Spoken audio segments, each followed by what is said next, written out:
ಪರಮಾತ್ಮ ಅಪ್ಪಣೆ ಕೊಡಿಸ್ತಾನೆ. ಚಿತ್ತಶುದ್ಧಿ ಎಲ್ಲ ಸಾಧನೆಗಳ ಉದ್ದೇಶ ಚರಮ ಪರಮಧ್ಯಯ ಎಂಬುದಾಗಿ. ಎಲ್ಲಿಯ ತನಕ ನಮ್ಮ ಮನಬುದ್ಧಿಗಳು ವಿಷಯ ಚಿಂತನೆಯಿಂದ ಕಲುಷಿತಗೊಳ್ತಾವೋ ಅಲ್ಲಿಯ ತನಕ ಅಖಂಡ ಸ್ಮೃತಿರೂಪಿಯಾಗಿರುವಂತಹ ಈ ಧಾರಣ ಮನಸ್ಸಿಗೆ ಬರೋದಿಲ್ಲ. ಅದಕ್ಕೋಸ್ಕರ ಎಲ್ಲ ಸಾಧನೆಗಳು ಚಿತ್ತಶುದ್ಧ್ಯರ್ಥವಾಗಿಯೇ ಹೇಳಲ್ಪಟ್ಟಿವೆ. ಜಪ, ತಪ, ಹೋಮ, ನಿಯಮ, ಯಾಗ, ಯಜ್ಞಗಳು, ಹರಿಕಥೆಗಳು ಏನು ಮಾಡಿದ್ರೂ ಸಹ ಚಿತ್ತಶುದ್ಧಿಗೆ ಅದು ಕಾರಣವಾಗಿದ್ದರೆ ಅದು ವ್ಯರ್ಥವಾಗುತ್ತೆ. ಮನಸ್ಸಿನ ಚಂಚಲತೆ ಹೋಗಿ ಅದಕ್ಕೆ ನಿಶ್ಚಲತೆ ಪ್ರಾಪ್ತಿಯಾಗಬೇಕು. ಆಗ ಮಾತ್ರ ಸಾಧನೆಗೆ ಅನುಕೂಲವಾಗುತ್ತೆ. ಒಂದೇ ಪಾತ್ರೆಯಲ್ಲಿ ಅಡುಗೆ ಮಾಡ್ತೇವೆ, ಅಡುಗೆ ಮಾಡಿದ ತಕ್ಷಣ ಅದು ಮುಸ್ರಿ ಆಗುತ್ತೆ, ಮತ್ತದನ್ನು ತೊಳಿತೇವೆ, ಮತ್ತೆ ಅದರಲ್ಲೇ ಅಡುಗೆ ಮಾಡ್ತೇವೆ. ಹಾಗೆ ಈ ಶರೀರವೆಂಬ ಭಾಂಡದಲ್ಲಿ ನಿತ್ಯ ಮನಸ್ಸನ್ನು ಶುದ್ಧವಾಗಿಟ್ಟುಕೊಳ್ಳಬೇಕು. ಯಾತರಿಂದ ಭಗವಂತನ ನಿತ್ಯ ಚಿಂತನೆಯಿಂದ ಇದು ಸಾಧ್ಯ. ಗಂಗಾದಿ ತೀರ್ಥಗಳಿಗಿಂತ ಅಧಿಕ ಹರಿಯ ನಾಮ ಅಂತ ಹೇಳಿ ದಾಸರಾಯರು ಅಪ್ಪಣೆ ಕೊಡಿಸ್ತಾರೆ. ಸಂಸಾರಿಗಳು ಇದನ್ನ ನಿತ್ಯ ಸಾಧನೆಯಿಂದ ಸಾಧಿಸಬೇಕು. ವಯಸ್ಸಾಯಿತು, ಭೋಗದ ಶಕ್ತಿ ಕುಗ್ಗಿದೆ ಎಂಬ ಮಾತ್ರಕ್ಕೆ ಭೋಗದ ಆಸಕ್ತಿ ಕಡಿಮೆ ಆಗ್ತದೆ ಎಂಬುದಿಲ್ಲ. ಯಾವಾಗ ಆಸಕ್ತಿಯ ಹೊರಟು ಹೋಗ್ತದೋ ಆಗ ಮಾತ್ರ ಸಾಧನೆಗೆ ಅನುಕೂಲ. ಮನೆಯಲ್ಲಿ ಮಕ್ಕಳು ತುಂಬಾ ಗದ್ದಲ ಮಾಡ್ತಾ ಇದ್ದಾರೆ ಅಂತ ಅಜ್ಜಿ ತಿನ್ನೋದಕ್ಕೊಂದಷ್ಟು ಚಕ್ಕುಲಿ ಮಾಡಿಕೊಟ್ಲು. ಚಕ್ಕುಲಿ ಅನ್ನೋದಂತಹ ಚಕ್ಕುಲಿ, ಪಕ್ಕದ ಮನೆಯಲ್ಲಿ ಚಕ್ಕುಲಿ ಕಳೆದ್ರೆ ಇನ್ನೊಬ್ಬರ ಮನೆಯವರಿಗೆ ಕೇಳಿಸ್ಬೇಕು ಅಂತ ಚಕ್ಕುಲಿ ಮಾಡಿಕೊಟ್ಟಿದ್ದಾಳೆ ಅಜ್ಜಿ. ಮಕ್ಕಳು ತಿಂತ ತಿಂತ ಜಗಿತಾ ಅಜ್ಜನ ಹತ್ರ ಬರ್ತಾರೆ. ಅಜ್ಜ, ನಿನಗೆ ಚಕ್ಕುಲಿ ಬೇಕೇನು? ತಾತ ನೋಡ್ತಾರೆ, ಬಾಯಲ್ಲಿ ನೀರಿರುತ್ತೆ. ಹೇಳ್ತಾರೆ, ಹುಚ್ಚ, ಈ ಚಕ್ಲಿಯನ್ನ ಜಗತ್ತಿನಷ್ಟು ಭೋಗದ ಶಕ್ತಿ ಇಲ್ಲ, ಭೋಗದ ಶಕ್ತಿ ಕಡಿಮೆ ಆಗಿದೆ. ಅದಕ್ಕೆ ನಿಮ್ಮ ಅಜ್ಜಿಗೆ ಹೇಳೋಗು, 1-20 ಚಕ್ಲಿ ಪುಡಿ ಮಾಡ್ತಾ ಕೊಡ್ಲಿಕ್ಕೆ ಹೇಳು ಅಂತ. ನೋಡಿ, ಭೋಗದ ಶಕ್ತಿ ಕುಗ್ಗಿದ್ರೂ ಸಹ 20 ಚಕ್ಲಿ ತಿನ್ನಬೇಕೆಂಬ ಆಸಕ್ತಿ ಉಂಟು. ಈ ಆಸಕ್ತಿ ನಮಗೆ ಎಲ್ಲಿ ತನಕ ಇರುತ್ತದೆಯೋ ಅಲ್ಲಿ ತನಕ ಭಗವಂತನ ವಿಷಯದಲ್ಲಿ ಆಸಕ್ತಿ ಬರೋದಿಲ್ಲ, ಸಾಧನೆ ಮಾಡಬೇಕು ಎಂಬ ಇಚ್ಛೆಯೂ ಸಹ ಕಾಣೋದಿಲ್ಲ. ಅದಕ್ಕೆ ಪುರಂದರದಾಸಾರ್ಯರು ಹೀಗೆ ಅಪ್ಪಣೆ ಅಷ್ಟಮದದಿಂದ ಸುಟ್ಟ ಪಾತ್ರೆಯ, ಅಷ್ಟಮದದಿಂದ ಸುಟ್ಟ ಪಾತ್ರೆಯ, ಅಷ್ಟಮದದಿಂದ ಸುಟ್ಟ ಪಾತ್ರೆಯ, ಮದದಿಂದ ಸುಟ್ಟ ಪಾತ್ರೆಯ, ವಿಷ್ಣು ನಾಮದಿಂದ ಕೃಷ್ಣ ಮುಸುರು ತೊಳೆಯಲು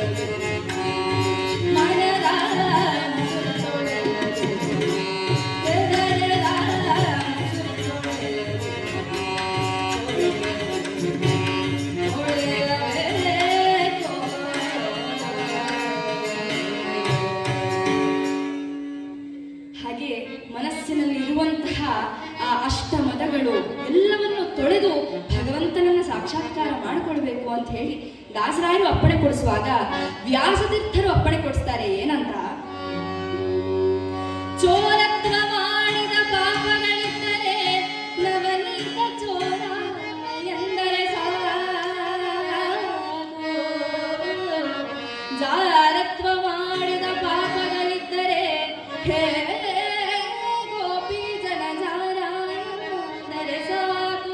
ಕ್ರೂರತ್ವ ಮಾಡಿದ ಪಾಪಗಳಿಗೆ ಮಾವನ ಕೊಂದವರೆಂದರೆ ಸಾಕು. ಇಂತಿರ್ಪ ಮಹಿಮೆಯಲ್ಲಿ ಒಂದನಾದರೂ ನೆರೆದವರ ಸಂತತ ಸಲಹುವನು ಶ್ರೀಕೃಷ್ಣ.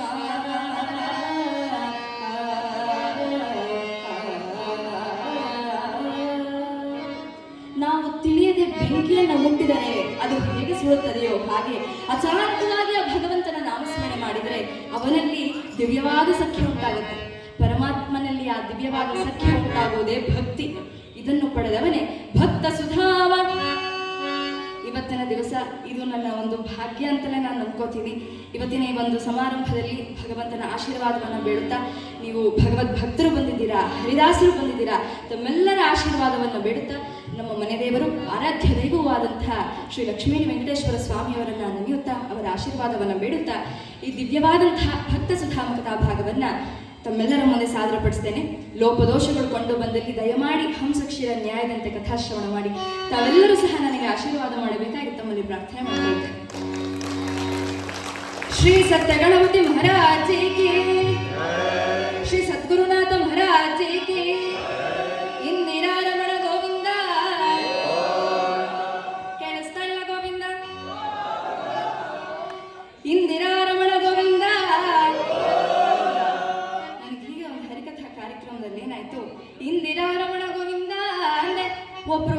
ಬಂದಿಲ್ಲ.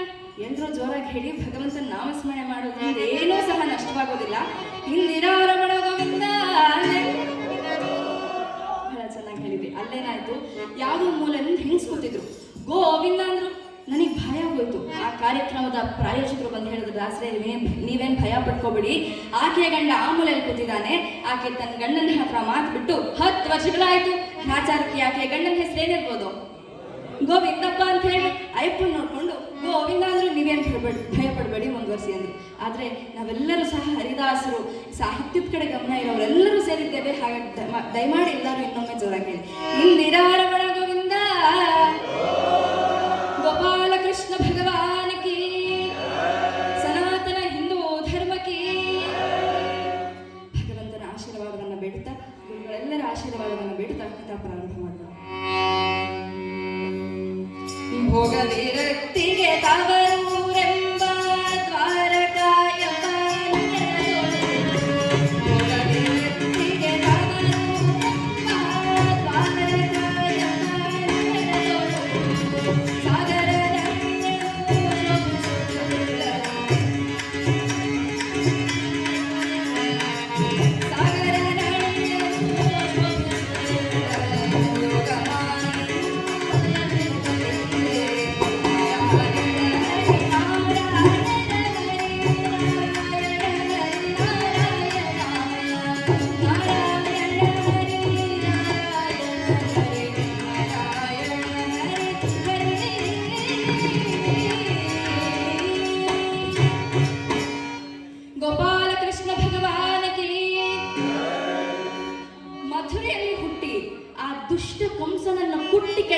ಭಗವಾನ್ ಶ್ರೀ ಕೃಷ್ಣನಿಗೆ ಉಪನಯನವಾಗ್ತದೆ. ಆ ಉಪನಯನದ ಸಂಸ್ಕಾರಕ್ಕಾಗಿ ಸಾಂದೀಪಿನಿ ಮಹಾಮುನಿಗಳ ಆಶ್ರಮ ಸೇರಿದ್ದಾನೆ. ಆ ಸಾಂದೀಪಿನಿ ಮಹಾಮುನಿಗಳನ್ನ ಉದ್ಧಾರ ಮಾಡೋಸ್ಕರವಾಗಿ ಪರಮಾತ್ಮ ಅವರ ಗುರುಕುಲಕ್ಕೆ ಸೇರಿದ್ದಾನೆ ಎಂದರ್ಥ. 64 ದಿನಗಳು ಪರಮಾತ್ಮನಲ್ಲಿ ಇದ್ದು 64 ವಿದ್ಯೆಗಳನ್ನ ತನ್ನ ಕರತಲಾಮಲಕ ಮಾಡಿಕೊಂಡಿದ್ದಾನೆ. ಅದೇ ಸಮಯ ಸುಧಾಮನಾಮಕ ಬ್ರಾಹ್ಮಣ ವಿದ್ಯಾರ್ಥಿಯಾಗಿ ಬಂದವ. ಶ್ರೀಕೃಷ್ಣನಲ್ಲಿ ದಿವ್ಯವಾದ ಸಖ್ಯ ಉಂಟಾಗುತ್ತೆ. ಉಂಬಾಗ, ತಿಂಬಾಗ, ನಡೆವಾಗ, ನುಡಿವಾಗ, ಬಾಗುವಾಗ, ತೇಗುವಾಗ, ಸಾಗುವಾಗ, ತೂಗುವಾಗ ಯಾವಾಗಲೂ ಸಹ ಕೃಷ್ಣ ಕೃಷ್ಣ ಎನ್ನುವನ ಚಿಂತೆಯಾಗಿತ್ತು. ವೇದಗಳನ್ನು ಬೆನ್ನಟ್ಟಿದರೂ ದೊರಕದೇ ಇರತಕ್ಕಂತಹ ಜಾಪಕರ ಜಾಪ್ಯ, ಧ್ಯಾನ ಮಾಡುವವರ ಧ್ಯೇಯ, ಸಕಲ ಜೀವನದ ಚರಮ ಪರಮ ಪರಾಕಾಷ್ಠೆ ಪರಾಭಕ್ತಿ ಯಾರಲ್ಲಿ ಉಂಟಾದಾಗ ಮುಕ್ತಿ ದೊರಕುತ್ತದೋ ಅಂತಹ ಕೃಷ್ಣನ ಸಿಕ್ಕಾಗ ಇನ್ನು ವಿದ್ಯೆ ಕಡೆ ಲಕ್ಷ್ಯ ಏಕೆ ಎಂದು ಪರಮಾತ್ಮನ ಸೇವೆಯಲ್ಲಿ ತೊಡಗಿದ್ದಾನೆ. ಹೋ ರಾತ್ರಿ 64 ದಿನಗಳು ಕಳೆದಿವೆ. ಶ್ರೀಕೃಷ್ಣ ಪರಮಾತ್ಮ ಗುರುಕಾಣಿಕೆಯಾಗಿ ಗುರುಗಳು ಕಳೆದುಕೊಂಡಂತಹ ಗುರುಪುತ್ರರನ್ನ, ಅಸುರರನ್ನ ಮಥಿಸಿ ತಂದು ಕೊಟ್ಟ. ಹಾಗೆ ತನ್ನನ್ನು ಕರೆಯಲಿಕ್ಕೆ ಬಂದಂತಹ ತನ್ನ ತಂದೆ ತಾಯಿಯರ ಜೊತೆ ಹೊರಟು ನಿಂತಿದ್ದಾನೆ. ಆದರೆ ಸುಧಾಮ ಏನನ್ನು ಕೊಟ್ಟಾನು? ಕೆಲವು ಹಣ್ಣುಗಳನ್ನು ತಂದು ಗುರುಗಳ ಪಾದಕ್ಕೆ ಅರ್ಪಿಸಿದ. ಗುರುವೇ, ನನಗೆ ಜ್ಞಾನವನ್ನು ಕೊಟ್ಟು ಉದ್ಧಾರ ಮಾಡಿದ ಗುರುವೇ, ಮಾಡಿ ಸ್ವೀಕಾರ ಮಾಡಿ ಅಂತ ಹೇಳಿ. ಆಗ ಸಂದೀಪಿನಿ ಮಹಾಮುನಿಗಳು ಸುಧಾಮನನ್ನು ಅಪ್ಪಿಕೊಂಡು, ಸುಧಾಮ, ನೀ ಕೊಟ್ಟಂತಹ ಈ ಕಾಣಿಕೆ ಎಷ್ಟು ಶ್ರೇಷ್ಠನಯ್ಯ. ಮುಳ್ಳು ಕೊನೆಯಲ್ಲಿ ಅರಳಿದ ಹೂವು ದಾರಿ ಹೋಗರನ್ನು ಆಕರ್ಷಿಸುವಂತೆ ಕಷ್ಟ ಕಾರ್ಪಣ್ಯಗಳಲ್ಲೇ ಬೆನ್ನಂತಹ ನಿನ್ನ ಜೀವನ ವಿಕಸಿತ ಕುಸುಮ ಲೋಕಾರ್ಪಣೀಯವಾಗಿದ್ದರೆ ನಾ ಕೊಟ್ಟಂತಹ ವಿದ್ಯೆ ಸಾರ್ಥಕವು. ಇನ್ನು ಈ ಹಣ್ಣುಗಳು ಬೇರೆಯವರ ಹಸಿವನ್ನು ನೀಗಿಸಲು ತನ್ನನ್ನೇ ತಾನು ಅರ್ಪಿಸಿಕೊಳ್ಳುತ್ತೆ. ಅಂತಹ ಹಣ್ಣನ್ನು ನೀನು ನನಗೆ ಈಗ ತಂದುಕೊಟ್ಟಿದ್ದೀಯಾ. ಮುಂದೆ ಉತ್ತಮ ಗೃಹಸ್ಥನಾಗಿ ಬದುಕು ಎಂದು ಆಶೀರ್ವದಿಸಿ ಕಳುಹಿಸಿದ್ದಾರೆ. ಇಲ್ಲಿ ಸುಧಾಮನಿಗೆ ಆ ಕೃಷ್ಣ ವಿಯೋಗ ಸಹನೆಯಾಗುವುದಿಲ್ಲ ಮನಸ್ಸಿಗೆ. ಪರಮಾತ್ಮ ಕುಳಿತ ರಥದ ಬಳಿಯೇ ತಾನೇ ಸುಳಿತಾ ಇದ್ದಾನೆ. ಏಕ ಪ್ರಕಾರ ಮನಸ್ಸಿನಲ್ಲಿ ಆಸೆ, ಶ್ರೀಕೃಷ್ಣ ಸುಧಾಮನನ್ನ ತನ್ನೊಂದಿಗೆ ಕರ್ಕೊಂಡು ಹೋಗ್ತಾನೆ ಅಂತ ಹೇಳಿ. ಆದರೆ ಶ್ರೀಕೃಷ್ಣ ಮತ್ತೆ ಮತ್ತೆ ಭಕ್ತನನ್ನ ಪರೀಕ್ಷೆ ಮಾಡಲೋಸ್ಕರವಾಗಿ ತನ್ನ ತಂದೆ ತಾಯಿಯ ಜೊತೆ ಹೊರಟು ನಿಂತಿದ್ದಾನೆ. ರಥದ ಚಕ್ರಗಳು ಉರುಳಿದು ದೂರಕ್ಕೆ ತಿರುಗಿ ನೋಡಲಿಲ್ಲ. ಶ್ರೀಕೃಷ್ಣ ಹಿಂದೆ ಸುಧಾಮ ನಿಂತಿದ್ದಾನೆ. ಸುಧಾಮ ಕಣ್ಣೀರ ಧಾರೆಯನ್ನು ಸುರಿಸ್ತಾ, ಪರಮಾತ್ಮ ಶ್ರೀಕೃಷ್ಣ, ನನ್ನನ್ನ ನೀರಿನಿಂದ ಹೊರಗೆಳೆದ ಮೀನಿನಂತೆ ಆಗಿಸಿಬಿಟ್ಟಿಲ್ಲ ಸ್ವಾಮಿ. ಏನೇ ಆಗಿರಲಿ, ನೀನೇ ನನ್ನ ಪರಮಾತ್ಮ ಅಂತ ಹೇಳಿ ಆ ಮೇಲೆದ್ದ ಧೂಳನ್ನ ತನ್ನ ಶಿರದ ಮೇಲೆರಿಸಿಕೊಂಡು ಆ ಪರಮಾತ್ಮ ಶ್ರೀಕೃಷ್ಣನ ಧ್ಯಾನ ಮಾಡ್ತಾ ತನ್ನೂರಿಗೆ ಬಂದಿದ್ದಾನೆ ಸುಧಾಮ. ಗೃಹಸ್ಥಾಶ್ರಮಿಯಾಗಿದ್ದಾನೆ. ಮನೆ ತುಂಬಾ ಮಕ್ಕಳು. ಆದರೆ ಪ್ರತಿದಿನವೂ ಏಕಾದಶಿಯವರ ಮನೆಯಲ್ಲಿ ಸುಧಾಮ ಯಾರ ಮುಂದೆಯೂ ಕೈ ಚಾಚದೆ, ಯಾರನ್ನು ಯಾಚಿಸದೆ ಬದುಕ್ತಾ ಇದ್ದ. ಈ ಹೊಲಗದ್ದೆಗಳಲ್ಲಿ ರೈತರು ಫಸಲನ್ನ ಕೊಯ್ದುಕೊಂಡು ಹೋದ ಮೇಲೆ ಪಕ್ಷಿಗಳು ತಿಂದುಳಿದ್ದೇನಾದರೂ ದೊರೆತರೆ ಅದನ್ನ ಮನೆಗೆ ತೆಗೆದುಕೊಂಡು ಬರ್ತಾ ಇದ್ದ. ಈ ವರ್ಣಕಲ್ಲ ಮೇಲೆ ಧಾನ್ಯವನ್ನು ಕುಟ್ಟಿದಾಗ ಅದರಲ್ಲಿ ಚೂರು ಧಾನ್ಯವನ್ನು ಬಿಡುವ ಪದ್ಧತಿ ಇತ್ತು ಹಿಂದೆ. ಅದೇನಾದರೂ ದೊರೆತರೆ ಅದನ್ನು ಸಹ ಮನೆಗೆ ತೆಗೆದುಕೊಂಡು ಬರ್ತಾ ಇದ್ದ. ಹೀಗೆ ಅವನ ಜೀವನ ನಿರ್ವಾಹ. ಅದೊಂದು ದಿನ ಸುಧಾಮನಿಗೆ ಏನೂ ದೊರೆಯಲಿಲ್ಲ. ನೀರಿನ ನೈವೇದ್ಯವನ್ನ ಶ್ರೀಕೃಷ್ಣನ ಮುಂದಿಟ್ಟು ಕೈ ಮುಗಿದು ನಿಂತಿದ್ದಾನೆ. ಆಗ ಸುಧಾಮನ ಧರ್ಮಪತ್ನಿಯಾದಂತಹ ಕ್ಷುತ್ಕಾಮ ಬಂದು ಹೇಳ್ತಾಳೆ, ಸ್ವಾಮಿ, ಏನು ಸ್ವಾಮಿ, ಇವತ್ತು ಶ್ರೀಕೃಷ್ಣನಿಗೆ ನೀರಿನ ನೈವೇದ್ಯವೇ ಅಂತ ಹೇಳಿದಾಗ ಸುಧಾಮ ಹೇಳ್ತಾನೆ, ಬ್ರಾಹ್ಮಣಿ ನಿಜ, ಆ ಜಲಧಿ ಶಯನನಿಗೆ ಜಲವೇ ನೈವೇದ್ಯ ಅಂದರೆ ಅದೇ ನಮಗೆ ಪ್ರಸಾದ ಎಂದರ್ಥ ಅನ್ನುವಾಗ ಆಕೆ ಕಣ್ಣೀರ ಧಾರೆ ಸುರಿಸ್ತಾ ಹೇಳ್ತಾಳೆ, ಸ್ವಾಮಿ, ಇಂದಿಗೆ ನನ್ನ ಮಕ್ಕಳು 7 ದಿವಸಗಳಾಯ್ತು ಸ್ವಾಮಿ ಹೊಟ್ಟೆಗೆ ತಿಂದು, ಇನ್ನೇನೆಲ್ಲ ಕಚ್ಚಿ ಬೆಳೀತಾ ಇದ್ದಾರೆ. ನಾಳೆ ಬೆಳಗ್ಗೆ ಸೂರ್ಯೋದಯವನ್ನ ಕಾಣ್ತಾರೋ ಇಲ್ವೋ?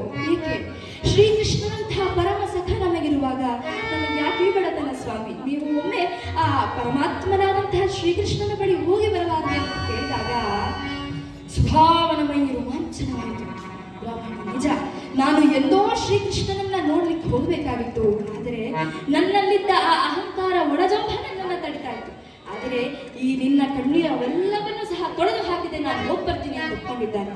ಆದರೆ ಶ್ರೀಕೃಷ್ಣನ ಬಳಿ ನಾನು ಹೋದಾಗ ಬರಿಗೈಯಲ್ಲಿ ನಾನು ಹೇಗೆ ಹೋಗಲಿ?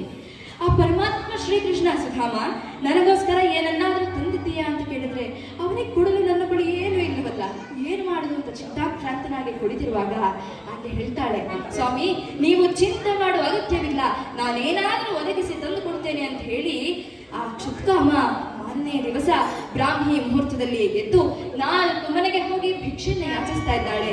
ಆ ಶ್ರೀಕೃಷ್ಣನ ದಿವ್ಯ ನಾಮವನ್ನ ಹೇಳ್ತಾ ಇದ್ದಾಳೆ. ಹೇಗೆಂದರೆ,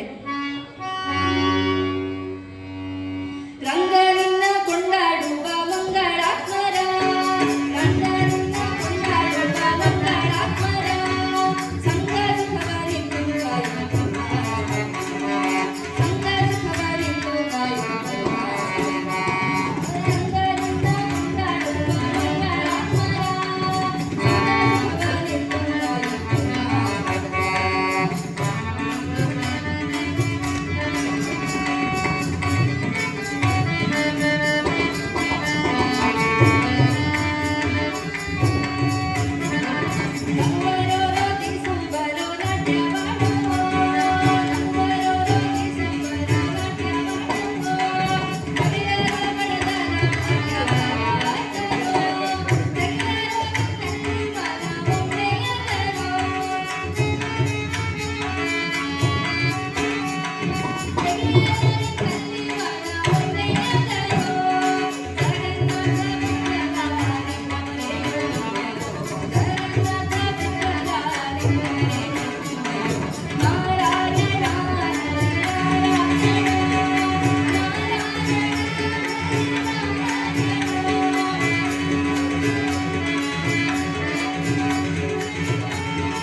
ಅವಲಕ್ಕಿಯನ್ನ ಮನೆಗೆ ತೆಗೆದುಕೊಂಡು ಬಂದು ಒಂದು ಗಂಟಿನಲ್ಲಿ ಕಟ್ಟಿ ಸುಧಾಮನ ಕೈಗೆ ಕೊಡ್ತಾಳೆ.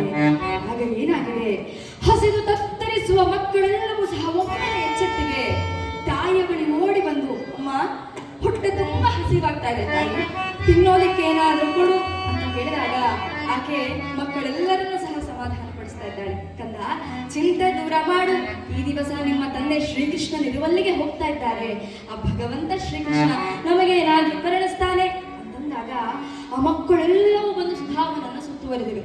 ಒಂದು ಮಗು ಕೇಳುತ್ತೆ, ಅಪ್ಪ, ಇವತ್ತು ನೀನು ಶ್ರೀಕೃಷ್ಣನ ಬಳಿ ಹೋಗ್ತೀಯಂತೆ, ಆ ಪರಮಾತ್ಮ ಶ್ರೀಕೃಷ್ಣನ ಹತ್ರ ಆನೆ, ಕುದುರೆ, ರಥ ಎಲ್ಲ ಇದೆ ಅಂತ ನಮ್ಮಮ್ಮ ನನ್ನ ಕಥೆಯನ್ನ ಹೇಳಿದ್ದಾಳೆ. ಅಪ್ಪ, ನೀರಿನಿಂದ ಬರಬೇಕಾದ್ರೆ ನನಗೋಸ್ಕರ 1-2 ಆನೆ ತಗೊಂಡ್ ಬಾ. ಆಗ ಸುಧಾಮನಿಗೆ 72 ಸಹಸ್ರಾರು ಮಿಡಿದು ಕಣ್ಣೀರು ಚೆಲ್ಲುತ್ತೆ. ಹೊಟ್ಟೆಗೆ ಏನು ಇಲ್ಲ, ಇನ್ನು ಆನೆ ಇಟ್ಕೊಂಡು ಏನ್ ಮಾಡ್ತಾನೆ ಅಂತ. ಇನ್ನೊಂದು ಮಗು ಕೇಳ್ತದೆ, ಅಪ್ಪ, ನೀರಿನಿಂದ ಬರಬೇಕಾದ್ರೆ ನನಗೋಸ್ಕರ 1-2 ಕುದುರೆ ತಂದ್ಕೊಡು. ಇನ್ನೊಂದು ಮಗು ಕೇಳುತ್ತೆ, ಅಪ್ಪ, ನೀ ಅಲ್ಲಿಂದ ಬರಬೇಕಾದ್ರೆ ನನಗೋಸ್ಕರ ಒಂದೆರಡು ರಥ ತಂದ್ಕೊಡು ಅಂತ. ಹಾಗೆ ಇನ್ನೊಂದು ಮಗು ಬಂದು ಕೇಳುತ್ತೆ, ಅಪ್ಪ ನನಗೆ ಯಾನೆ ಕುದುರೆ ರಥ ಯಾವುದು ಬೇಡ, ಹೊಟ್ಟೆ ಬಹಳ ಹಸಿರಾಗ್ತಾ ಇದೆ, ನಿನ್ನ ಬಳಿ ಇರುವ ಅವಲಕ್ಕಿಯ ಗಂಟನ್ನು ಕೊಡು, ಹೊಟ್ಟೆ ಬಹಳ ಹಸಿರಾಗ್ತಾ ಇದೆ ಅಂತ ಹೇಳಿದಾಗ ಸುಧಾಮ ನೀರನ್ನು ಹಾಕ್ತಾ ಆ ಮಗುವನ ತಲೆಯನ್ನ ನೇವರಿಸ್ತಾ ಹೇಳ್ತಾನೆ, ಅಂದ ಇದು ನಿಮ್ಮಮ್ಮ ಭಿಕ್ಷೆ ಬೇಡಿ ತಂದದ್ದು, ಭಿಕ್ಷೆ ಬೇಡಿ ತಂದದ್ದನ್ನು ನಾವು ತಿನ್ನಬಾರದು, ಅದಕ್ಕಿಂತ ಹೆಚ್ಚಾಗಿ ಇದು ಶ್ರೀಕೃಷ್ಣನಿಗೆ ತೆಗೆದಿಟ್ಟದ್ದು ಎನ್ನಲಾಗಿ ಆ ಮಗು ಹೇಳುತ್ತೆ, ಅಪ್ಪ ಪರಮಾತ್ಮ ಶ್ರೀಕೃಷ್ಣನಿಗೆ ನೀನು ಇದು ಕೊಡ್ತೀಯಾ ಅಂತ ಹೇಳಿದ್ರೆ ನನಗೆ ಬೇಡ, ಆದ್ರೆ ನೀನ್ ಯಾವಾಗ ಪರಮಾತ್ಮ ಶ್ರೀಕೃಷ್ಣನಿಗೆ ಇದನ್ನು ಕೊಡ್ಬೇಕಾದ್ರೆ ಅದನ್ನ ನೀನ್ ಹೇಳಬೇಕು, ಈ ಅವಲಕ್ಕಿಯನ್ನ ನಾನು ಕೊಟ್ಟದ್ದು ಅಂತ ಹೇಳಬೇಕು ಅಂತ ಮಗು. ಆಗ ಈ ಶ್ರೀಕೃಷ್ಣನನ್ನ ನಡೆಯುತ್ತಾ ಸುಧಾಮ ಕಣ್ಣು ಮುಚ್ಚಿ ಹೇ ಭಗವಂತ, ಈ ಬಡವರ ದಿವ್ಯ ಕಾಣಿಕೆಯನ್ನು ಸ್ವೀಕಾರ ಮಾಡುತ್ತಂದೆ ಅಂತ ಹೇಳಿ ಆ ಪರಮಾತ್ಮ ಶ್ರೀಕೃಷ್ಣನ ಧ್ಯಾನ ಮಾಡ್ತಾ ಮನೆಯಲ್ಲೆಲ್ಲರನ್ನೂ ಸಹ ಸಮಾಧಾನ ಪಡಿಸಿ ದ್ವಾರಕೆಯತ್ತ ಪ್ರಯಾಣ ಬೆಳೆಸುತ್ತಾನೆ. ಹೀಗೆ ಭಗವನ್ ನಾಮಸ್ಮರಣೆಯಲ್ಲಿ ದೂರದಲ್ಲಿಯೇ ನೋಡ್ತಾ ಇದ್ದಾನೆ ಏನನ್ನ, ಸುಂದರ ದ್ವಾರಾವತಿ ನಗರ ಸುತ್ತ ಯೋಜನ ದ್ವಾದಶ ಚಿತ್ತಾರ ಸಿಂಧೂರದಲ್ಲಿ ಕೆಕ್ಕಿದ ಗೋಪುರ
ಇದೇ ಸಾಕ್ಷಾತ್ ವೈಕುಂಠ ಅಂತ ಹೇಳಿ ಶ್ರೀಕೃಷ್ಣನನ್ನ ಮನಸ್ಸಿನಲ್ಲಿ ಧ್ಯಾನ ಮಾಡ್ತಾ ಆ ದ್ವಾರಕೆಯ ಮೆಟ್ಟಲನ್ನ ಹತ್ತಾ ಇರಬೇಕಾದ್ರೆ ಅಲ್ಲಿದ್ದ ದ್ವಾರಪಾಲಕರು ಸುಧಾಮನ್ನ ತಡಿತಾರೆ, ನಿಲ್ಲು, ಯಾರೇನು ಇಲ್ಲಿಂದ ಹೋಗಾಚೆ, ಭಿಕ್ಷುಕರನ್ನು ತಿರುವಿ ಅಂತ ಹೇಳಿ ಸುಧಾಮನ್ನ ಅಲ್ಲಿಂದ ತಳ್ಳಿದ್ದಾರೆ.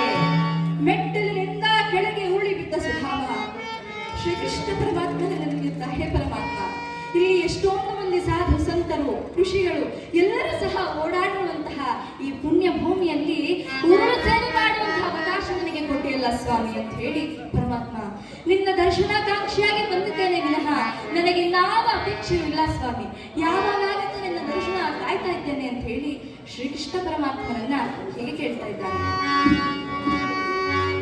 ಹರಿ ಮುಕುಂದನು ನೀನು ನರ ಜನ್ಮ ಪರಮ ಪಾವನ ನೀನು ಪಾಪಿ ನಾನು, ಮಾಣಿಯರಸನ ಪೆತ್ತ ವೈಕುಂಠಪತಿ ನೀನು, ತನು ನಿತ್ಯವಲ್ಲದ ಗೊಂಬೆ ನಾನು. ಕೃಷ್ಣ ಅಂತ ಹೇಳಿ ಕಣ್ಣೀರ ಧಾರಿಯನ್ನ ಹಾಕೊಂಡು ಪರಮಾತ್ಮ ನಾಮಸ್ಮರಣೆಯನ್ನ ಮಾಡುವಾಗ ಈ ಭಕ್ತನ ಮೊರೆ ಅಲ್ಲಿ ಶ್ರೀಕೃಷ್ಣನಿಗೆ ಕೇಳಿಸಿತೋ ಏನೋ, ಶ್ರೀಕೃಷ್ಣ ತನ್ನ ಯಾದವ ವೀರರನ್ನು ಕರೆದು ತನ್ನ ದಿವ್ಯವಾದ ಪಟ್ಟದ ಪಲ್ಲಕ್ಕಿಯನ್ನು ಕೊಟ್ಟು, ಹೋಗಿ ನನ್ನ ಸ್ನೇಹಿತ ಬಂದಿದ್ದಾನೆ ಕರ್ಕೊಂಡು ಬನ್ನಿ ಅಂತ ಹೇಳಿ ಕಳಿಸ್ತಾರೆ. ಈ ಯಾದವೀರು ಪಟ್ಟದ ಪಲ್ಲಕ್ಕಿಯನ್ನು ತೆಗೆದುಕೊಂಡು ಬಂದು ಎಲ್ಲರೂ ಕೇಳ್ತಾ ಇದ್ದಾರೆ, ಇಲ್ಲಿ ಶ್ರೀಕೃಷ್ಣನ ಸ್ನೇಹಿತರು ಯಾರು? ನೆರೆದವರೆಲ್ಲ ನಾನು ನಾನು ನಾನು ನಾನು ಅಂತ ಕೈ ಎತ್ತಾ ಇದ್ದಾರೆ.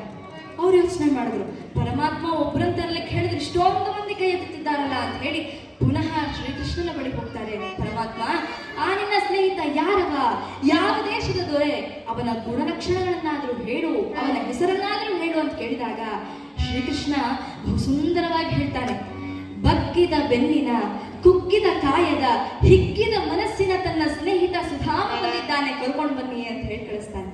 ಯಾದವೀರು ನೇರವಾಗಿ ಆ ಸುಧಾಮನ ಬಳಿ ಬರ್ತಾರೆ. ಅಯ್ಯ, ಎಷ್ಟು ಪುಣ್ಯವಂತನಯ್ಯ ನೀನು ಸುಧಾಮ, ಶ್ರೀಕೃಷ್ಣನೇ ತನ್ನ ದಿವ್ಯವಾದ ಪಟ್ಟದ ಪಲ್ಲಕ್ಕಿಯನ್ನ ನಿನ್ನನ್ನ ಕಣ್ತರಲಿಕ್ಕೆ ಕಳಿಸಿದ್ದಾನೆ, ಹತ್ತಯ್ಯ ಪಲ್ಲಕ್ಕಿ ಮೇಲೆ ಅಂತ ಹೇಳಿದಾಗ ಸುಧಾಮ ಆ ಪಲ್ಲಕ್ಕಿಗೆ ನಮಸ್ಕಾರ ಮಾಡಿ, ಪರಮಾತ್ಮ ಕುಳಿತುಕೊಳ್ಳುವಂತಹ ಪಲ್ಲಕ್ಕಿ ಮೇಲೆ ಕುಳಿತುಕೊಳ್ಳುವ ಯೋಗ್ಯತೆ ನನಗಿಲ್ಲ, ಇಲ್ಲ ನಾನು ಹೊತ್ತೋದಿಲ್ಲ ಅಂತ.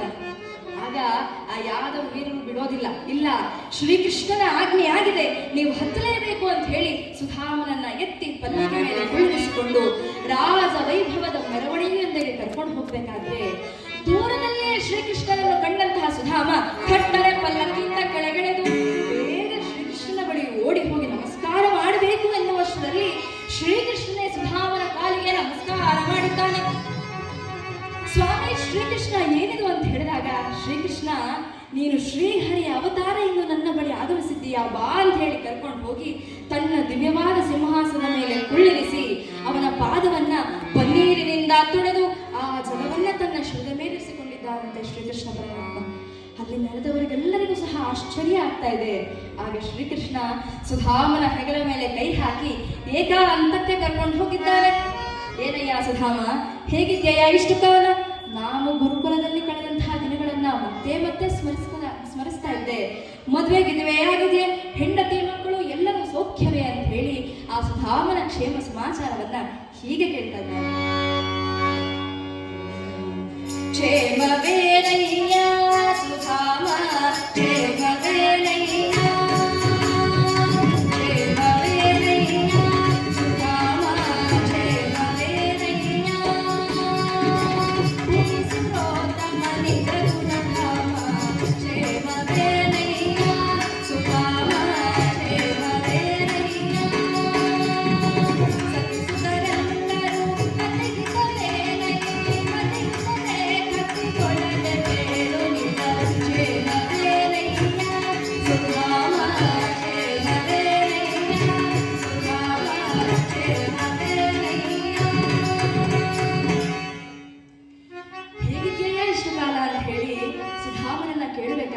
ಸುಧಾಮ ಆ ಶ್ರೀಕೃಷ್ಣನನ್ನ ಕಂಡಾಕ್ಷಣವೇ ಅವನು ಆ ಆನಂದದಲ್ಲಿ ಲೀನವಾಗಿದ್ದಾನೆ. ಸುಧಾಮ ಹೇಳ್ತಾ ಇದ್ದಾರೆ, ಪರಮಾತ್ಮ ನಿನ್ನ ಅನುಗ್ರಹದಿಂದ ಬಂಧು ಬಳಗ ಹೆಂಡತಿ ಮಕ್ಕಳು ಎಲ್ಲರೂ ಸಹ ಸೌಖ್ಯವಾಗಿದ್ದಾರೆ, ಕೊರತೆ ಎಂಬುದು ಇಲ್ಲ ಅಂತ ಹೇಳ್ತಾ ಇದ್ದಾನೆ.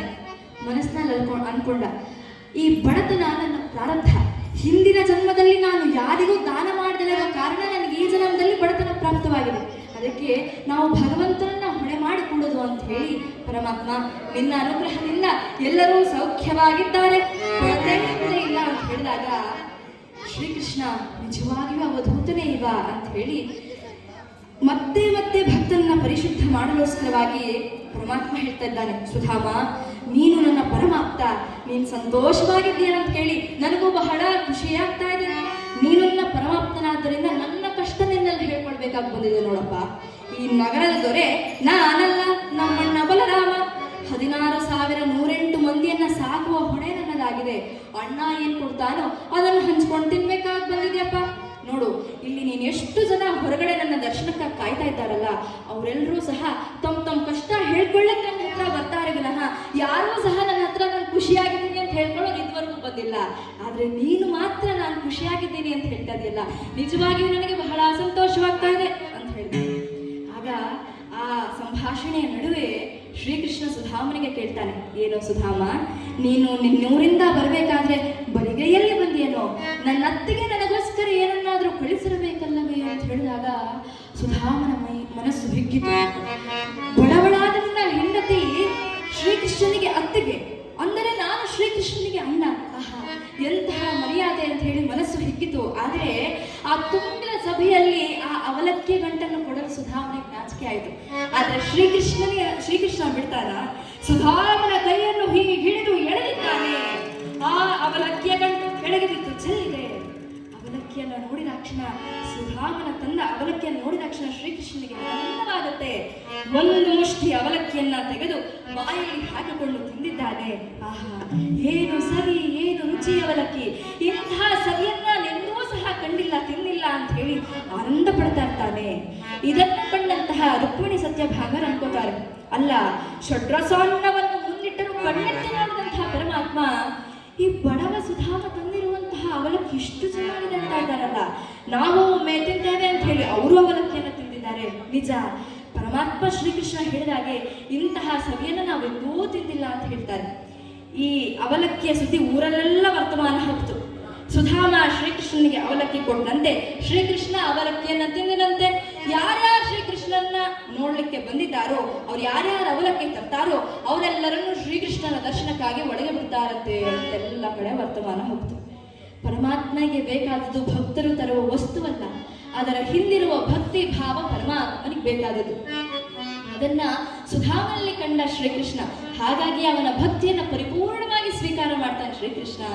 ಅವಲಕ್ಕಿಯನ್ನ ತಿನ್ನಂತಹ ಖುಷಿಯಲ್ಲಿ ಸುಧಾಮನಿಗೆ ಹೇಳ್ತಾ ಇದ್ದಾನೆ, ಸುಧಾಮ ಬಾ ಅಂತ ಹೇಳಿ ಕರ್ಕೊಂಡು ಹೋಗಿ ಸ್ನಾನದ ಮನೆಯಲ್ಲಿ ಕುಳ್ಳಿರಿಸಿ, ತಾನೇ ಅಭ್ಯಂಜನ ಮಾಡಿಸಿ, ಪನ್ನೀರು ಬೆರೆಸಿದ ಉಷ್ಣೋದಕದಿಂದ ಸ್ನಾನ ಮಾಡಿಸಿ, ಉತ್ತಮವಾದ ವಸ್ತ್ರಗಳಿಂದ ಅಲಂಕರಿಸಿದ್ದಾನೆ. ರೇಷ್ಮೆಯ ಪಂಚೆ ಎಲ್ಲವನ್ನೂ ಕೊಟ್ಟು ಸುಧಾಮನನ್ನ ಅಲಂಕರಿಸಿದ್ದಾನೆ ಸಾಕ್ಷಾತ್ ಶ್ರೀಕೃಷ್ಣ ಪರಮಾತ್ಮ. ಹಾಗೆಯೇ ಈ ಶ್ರೀಕೃಷ್ಣ ಭೋಜನಕ್ಕೆ ತನ್ನ ಸಹಪಂಕ್ತಿಯಲ್ಲೇ ಸುಧಾಮನನ್ನ ಕುಳ್ಳಿರಿಸಿಕೊಂಡಿದ್ದಾನೆ. ಷಡ್ರಸಾನ್ನವನ್ನ ಬಡಿಸಿದ್ದಾರೆ.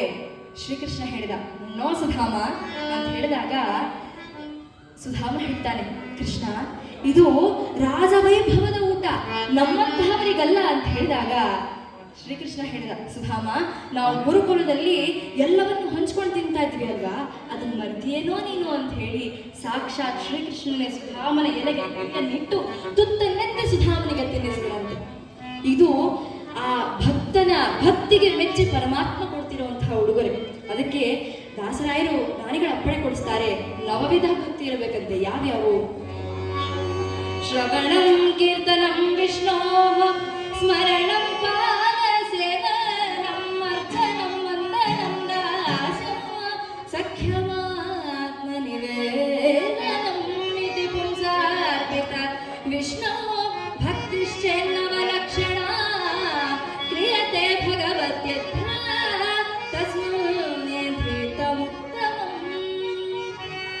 ಶ್ರವಣ ಕೀರ್ತನ, ಅವನ ಚರಣ ಸೇವನೆ, ಅರ್ಚನೆ, ವಂದನೆ, ದಾಸ್ಯ, ಸಖ್ಯ, ಕಡೆಗೆ ಆತ್ಮನಿವೇದನೆ, ಹೀಗೆ ನವವಿಧವಾದಂತಹ ಭಕ್ತಿಯನ್ನ ಅಳವಡಿಸಿಕೊಂಡು ನಾವು ಭಗವಂತನನ್ನ ಭಕ್ತಿ ಮಾಡಿದರೆ ನಿಜವಾಗಿಯೂ ಭಗವಂತನ ಸಾಕ್ಷಾತ್ಕಾರವಾಗುತ್ತೆ ಅಂತ ಜ್ಞಾನಿಗಳು ಅಪ್ಪಣೆ ಕೊಡಿಸುವಾಗ ಇಲ್ಲಿ ಶ್ರೀಕೃಷ್ಣ ಪರಮಾತ್ಮ ತಾನೇ ಸುಧಾಮನ ಎಲೆಗೆ ಕೈಯನ್ನಿಟ್ಟು ತುತ್ತನ್ನೆತ್ತೆ ಸುಧಾಮನಿಗೆ ತಿನ್ನಿಸಿದಂತೆ.